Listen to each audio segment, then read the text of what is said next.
Host disable participant screen sharing, C. Screen-nya sudah dibuka harusnya.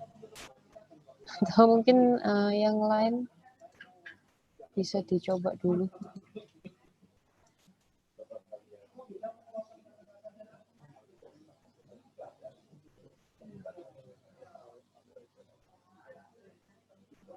Saya izin share screen aja. Iya, silakan.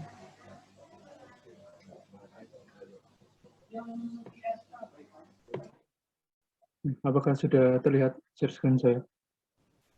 Iya, silakan dimulai.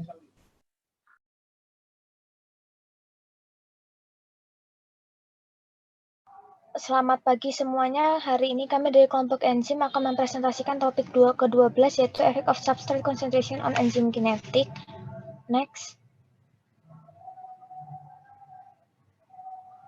Jadi yang pertama akan disiapkan 5 larutan. Yang pertama larutan start 10 mili dengan berbagai macam konsentrasi. Jadi cara menyiapkannya untuk start 0,5% solution dengan cara menyiapkan 0,5 gram starch di dalam 100 ml air distilasi. Yang kedua, untuk starch solution 1% dengan cara melarutkan 1 gram starch dalam 100 ml distillation water. Kemudian untuk yang 2% dengan cara melarutkan 2 gram starch di dalam 100 ml distillation water. Untuk yang 3% dengan cara melarutkan 3 gram starch di dalam 100 ml distillation water. Untuk yang keempat, untuk yang 4% dengan cara melarutkan 4 gram starch dalam 100 ml distillation water. Dan untuk yang kelima, dengan cara melarutkan 5% dengan cara melarutkan 5 gram starch dalam 100 ml distillation water. Untuk larutan enzim amilase 10 ml sebesar 1% dengan cara melarutkan 1 gram amilase di dalam 100 ml air distilasi. Kemudian untuk menyiapkan larutan yang ketiga yaitu larutan NaOH 10 ml dengan konsentrasi 2 normal dengan cara melarutkan 8 gram NaOH di dalam 100 ml air distilasi. Kemudian untuk menyiapkan 15 ml dinitrosilicic acid dengan cara memasukkan 1 gram DNS dengan cara melarutkan 1 gram DNS di dalam air distilasi 50 ml air distilasi. Kemudian 30 gram sodium potasium tetrahidrat dimasukkan. Kemudian larutannya akan berubah menjadi warna kuning solid, kuning susu. Kemudian dimasukkan 20 ml NaOH 2 normal sehingga warnanya akan berubah menjadi warna orange transparan. Final volumenya akan 100 ml sehingga ditambahkan air hingga mencapai volume 100 ml. Kemudian larutan ini akan dimasukkan ke dalam botol berwarna kuning atau berwarna ember. Kemudian disiapkan 100 ml air distilasi. Selanjutnya, untuk larutan-larutan starch yang telah disiapkan dibagi menjadi 2, 0,5 ml starch dimasukkan ke dalam 2 test tube yaitu test tube C dan test tube T, C untuk test tube yang kontrol dan T untuk yang tes. Selanjutnya,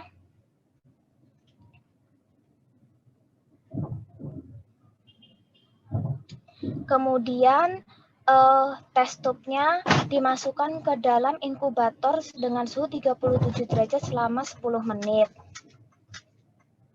Hal ini digunakan agar starch-nya dapat memiliki suhu maksimum untuk enzimnya nanti bekerja, yaitu suhunya 37 derajat. Selanjutnya,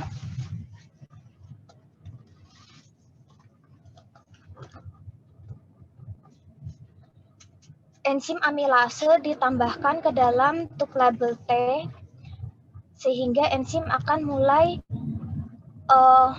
bereaksi dengan substratnya.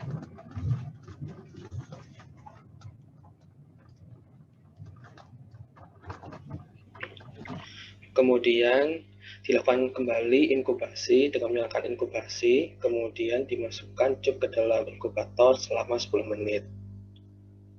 Next. Selanjutnya ditambahkan 0,5 mili larutan NaOH ke dalam test tube yang berlabelkan T. Hal ini digunakan agar reaksi penguraian pati terhenti. Next. Kemudian ditambahkan juga 0,5 mili NaOH ke dalam test tube yang berlabelkan C. Kemudian diaduk secara merata atau dikocok. Kemudian dipipet juga 0,5 mili enzim amilase ke dalam test tube yang berlabelkan C. Kemudian dikocok lagi hingga tercampur dengan baik.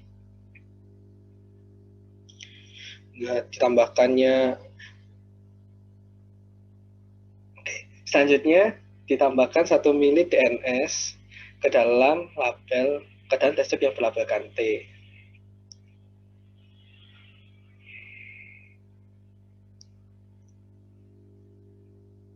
Dan kemudian juga ditambahkan 1 mili DNS ke dalam test tube yang berlabelkan C.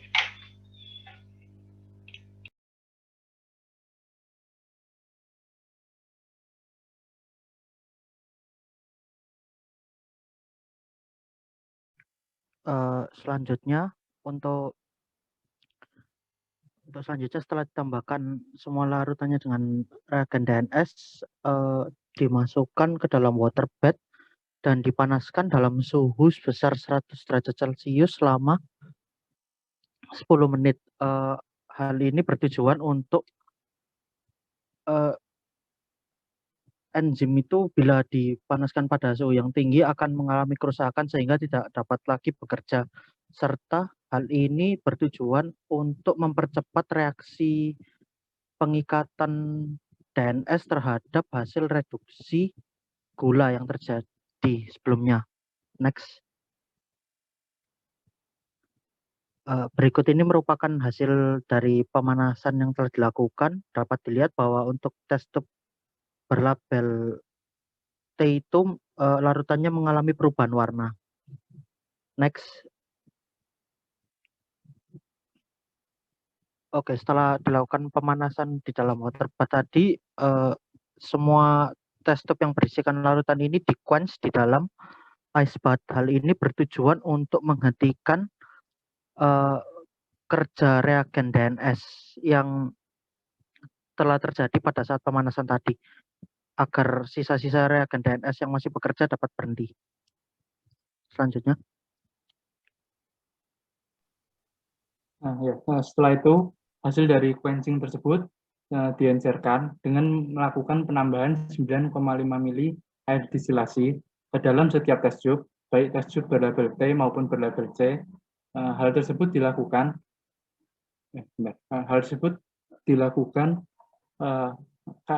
agar pengukuran absorbansi dengan menggunakan spektrofotometer dapat berjalan dengan baik.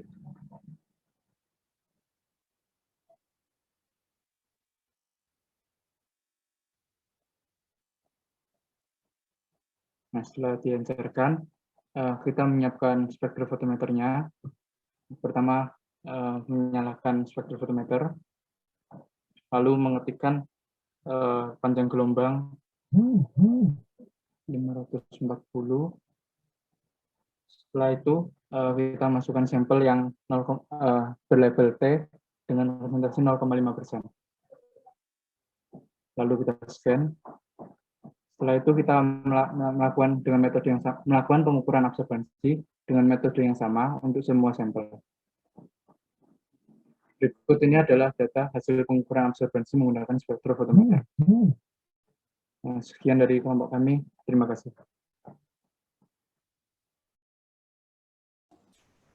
Oke, terima kasih. Adakah pertanyaan dari Teman-teman yang lain, untuk step by step-nya apakah sudah cukup jelas atau ada yang kurang jelas, bisa ditanyakan dulu.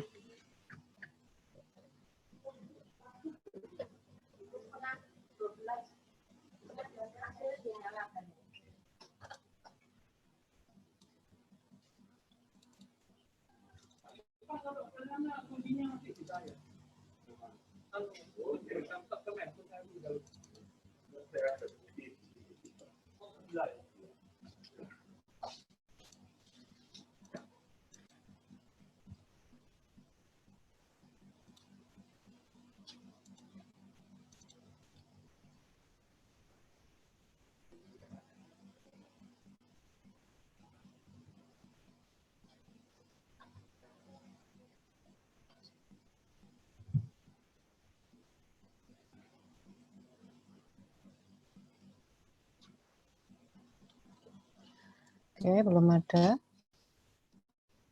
Ya, di sini kalian sudah mensimulasikan ya bagaimana kita mengukur kinerja suatu enzim ya untuk mendegradasi polimer yang kompleks, dalam hal ini adalah pati, ya, menjadi gula sederhana. Oke, jadi untuk step by step-nya ya tidak ada pertanyaan, jadi kita bisa anggap sudah cukup jelas ya untuk step by step-nya. Dan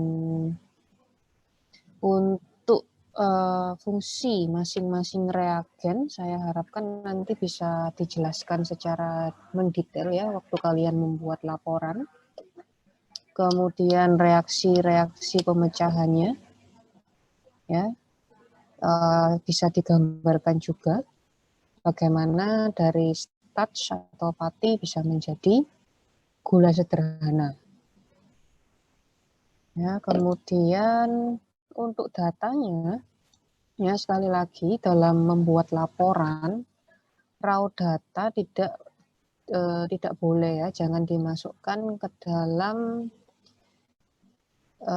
hasil dan diskusi. Kalau kalian mau memasukkan raw data seperti yang ada di page slide 19, itu ada bisa kalian masukkan di appendix ya, tetapi kalau sudah masuk ke hasil dan diskusi, raw data itu harus kalian olah terlebih dahulu, entah menjadi bentuk grafik ya atau kurva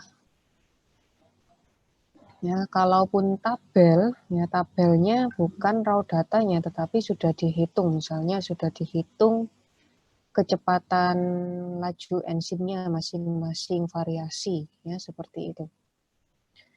Ya, kemudian biasakan untuk memberikan diskusi dari setiap hasil yang diperoleh ya. Jadi hasilnya beberapa yang saya sempat lihat untuk laporan-laporan yang dulu ya, hasilnya cuma diceritakan saja tetapi nggak ada diskusinya. Kenapa kok bisa seperti itu?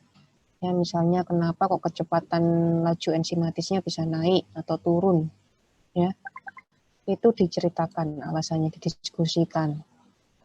Ya, tentunya ketika mendiskusikan kalian harus berdasarkan sumber pustaka yang sudah dipublikasikan ya,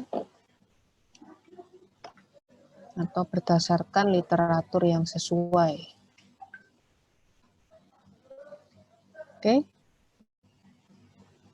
Untuk topik hari ini saya rasa cukup jelas, jadi nanti bisa mulai disiapkan laporannya. Kemudian sebelum kita akhiri ya, untuk minggu depan memang libur, tetapi di tanggal 24 ya, minggu lalu sudah sempat saya infokan, tanggal 24 ada uji kompetensi.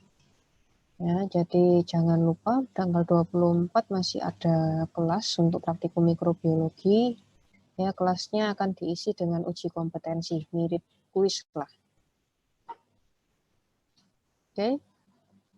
Kemudian untuk UAS-nya, mengingatkan sedikit, UAS-nya jangan lupa untuk mulai disiapkan bagi yang belum, bagi yang sudah silakan dilanjutkan. Ya, kalau memang sudah selesai bisa disubmit.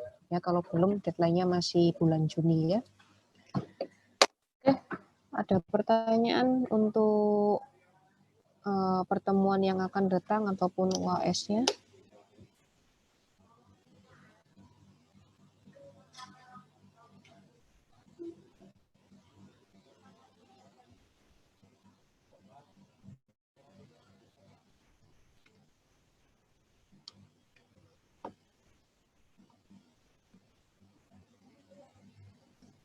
Oke, kalau belum ada pertanyaan, kita akhiri dulu kelasnya hari ini. Sampai jumpa di tanggal 24. Terima kasih. Terima kasih.